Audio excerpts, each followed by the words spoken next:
Hello, this is Danny from Gaming Revolution 1 here, bringing you Skyrim tips on how to level up. The first tip is enchanting, and to enchant an item, you need a soul gem, a item, armor, piece of armor, shield, weapon, anything like that. Then you also need an enchantment, and to get enchantments, you have to disenchant items, which destroys the item completely, but also brings up your enchanting.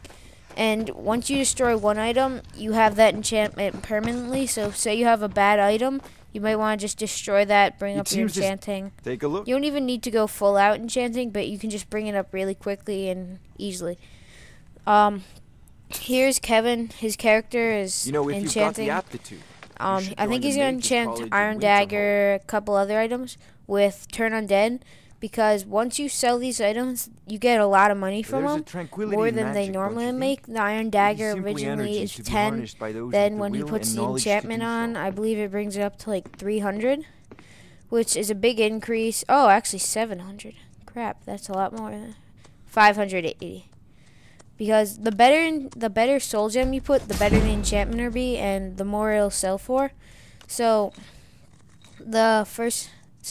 you want to put the best enchantment you can if you're just going to sell them for money.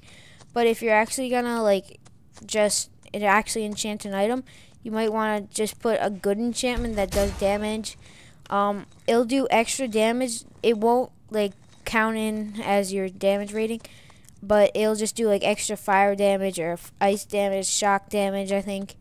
And they have a bunch of different enchantments, but as I see here, Kevin has quite a few, and as you just keep enchanting, you'll get better and better at it. And even though he has it in the 60s, it's still not that hard to bring up by just enchanting a few items.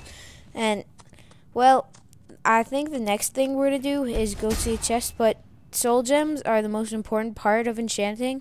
I mean, when your item, they have an enchanting limit, which is where they have a bar that's blue, and as you use it more and more, the bar goes down, and you take a soul gem and you hit, I don't know what the button for Xbox is, but for PS3, I believe it's R2, and you recharge the item to make it better and be able to, remember, your mind say you run out, then it brings it back, and the better soul gem, the more it gets filled up.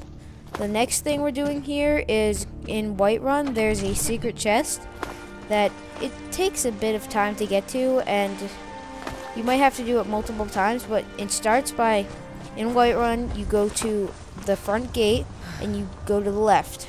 As you see here, there'll be a barrel, I believe. Yeah, and you jump on the barrel, then you try and jump over that wall, and eventually you'll get it, but it may not be just 1, 2. It actually may take 10 tries, 20 tries, a few. It just takes a while. And the next part is you just keep on walking all the way till you get to the Skyforge, which is where next to the castle, or I think it's called Dragon's Reach or Dragon's Search or something. And right next to there's a forge, and you go behind here to go to it. I also don't recommend running off and going elsewhere while you're out here, because I'll probably glitch out your game. I haven't done it, but I've heard from people that it does happen.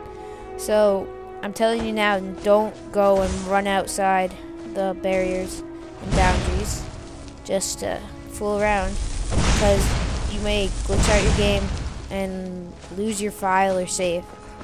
You can do this at any level. There's no requirement except that you've been to Whiterun, which happens fairly, actually it's not fairly, it's just really early in the game you go to Whiterun.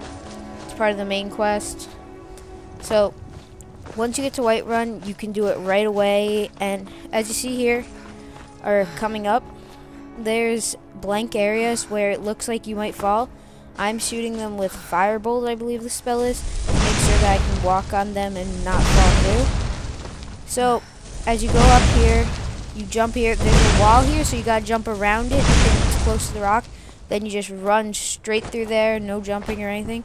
And there's a chest. Then you gotta jump up to it. You can't just reach it automatically. And so after this, you just collect whatever items you want from it, take whatever you need, and then there'll be like a stairway that you see as you keep walking around under the ground, and eventually you can just walk straight through that and you're back in Whiterun. So yeah, we're coming to an end here, taking whatever you need, iron daggers, or if you want to make iron daggers, iron and leather, so that to bring up your smithing, anything like that. And yeah, thanks for watching. I think this is it. Yeah. See ya. Bye. Subscribe, comment, rate, like, favorite, all that good